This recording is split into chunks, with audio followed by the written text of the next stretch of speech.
आपल्या सगळ्याचं एक स्वप्न असतं आयुष्यात यशस्वी होण्याचं, समाधान मिळवण्याचं आणि स्वतःचा काहीतरी ठसा उमटवण्याचं. पण अनेक वेळा आपण परिस्थिती, नसीब किंवा इतरावर दोष देत बसतो आणि आपलं आयुष्य तसंच राहून जातं. पण मी तुम्हाला सांगू इच्छितो, जीवन बदलायचं असेल तर स्वतःपासून सुरुवात करायला पाहिजे. जीवन बदलवण्यासाठी सर्वप्रथम आवश्यक आहे ते म्हणजे एक ध्येय, एक स्वप्न. मला काय करायचं आहे हा प्रश्न स्वतःला प्रामाणिकपणे विचारला पाहिजे. ध्येय निश्चित झालं की त्यासाठीचा रस्ता आपोआप तयार होतो. आजच्या या व्हिडिओमध्ये आपण याचीच एक कहाणी पाहणार. सुंदर मराठी कहाणी आहे, शेवटपर्यंत नक्की बघा. साताऱ्याजवळील एक लहानशा खेड्यात शिवा नावाचा एक मुलगा आपल्या आईवडिलांसोबत राहायचा. त्याचं घर मातीचं, छप्पर गवताचं आणि जमिनीवर झोपायचं.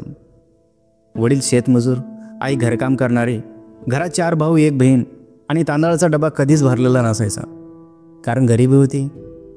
आई म्हणाली, अरे शिवा, अभ्यास कर, त्या पाटलाच्या पोराप्रमाणे तूही मोठा हो, हे गरिबीचं जंजाळ संपव बाळा. शिवा हसून म्हणाला, आई मला माहीत नाही की मी काय बनणार, पण तू म्हणतेस तसं काहीतरी मोठं करायचं बरं का. पण प्रश्न होता काय? दिशा नव्हती, फक्त संघर्ष होता. हौस नव्हती आणि स्वप्न तर मोठेच होते. ते तर रोजच्या भाकरीसारखी तुटकी फुटकी होते. एके दिवशी गावात देसाई नावाचे नवीन शिक्षक आले. ते सेवानिवृत्त अधिकारी होते. त्यांनी पाहिलं की शिवा अतिशय हुशार आहे, पण मन भटकलेला. त्याने अभ्यासात लक्ष नाही दिलं तर हा पोरगा हरवून जाईल. देसाई सर म्हणाले, शिवा, एक दिवस मी तुला पुण्याला नेईन, तिथल्या मोठ्या कॉलेजामध्ये दाखवीन की यश म्हणजे काय. शिवा हसला. त्याला वाटलं असं काही खरंच होईल का. पण सरांच्या डोळ्यात असलेल्या आत्मविश्वासानं त्याचं मन हरवून गेलं. एक दिवस शाळेत MPSC अधिकारी काय करतात या विषयावर व्याख्यान होतं. त्याच दिवशी शिवाचं आयुष्य बदललं.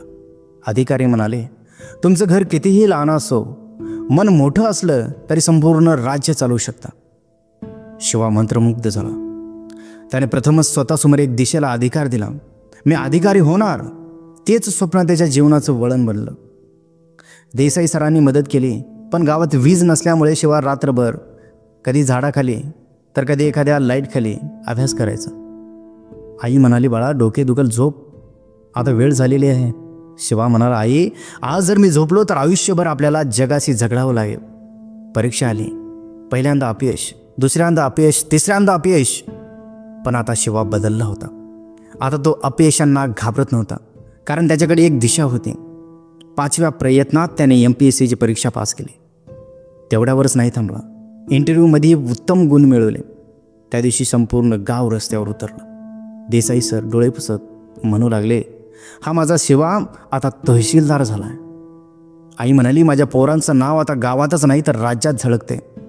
गावात ज्याचं नाव कोणी ऐकत नव्हतं त्याचं स्वागत आता प्रत्येक दरवाजावरती होत आहे.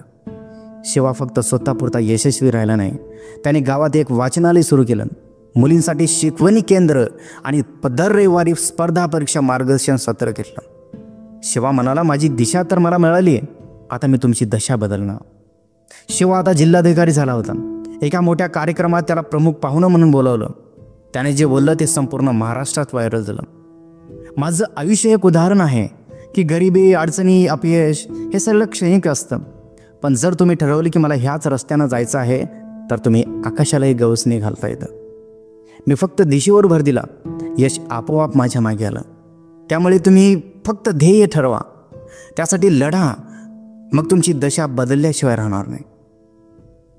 या कथेतून आपल्याला हे शिकायला भेटतं, ध्येय ठरवा, दिशा मिळेल. दिशा ठरवा, यश नक्की. चिकाटी ठेवा, दशा बदलेल.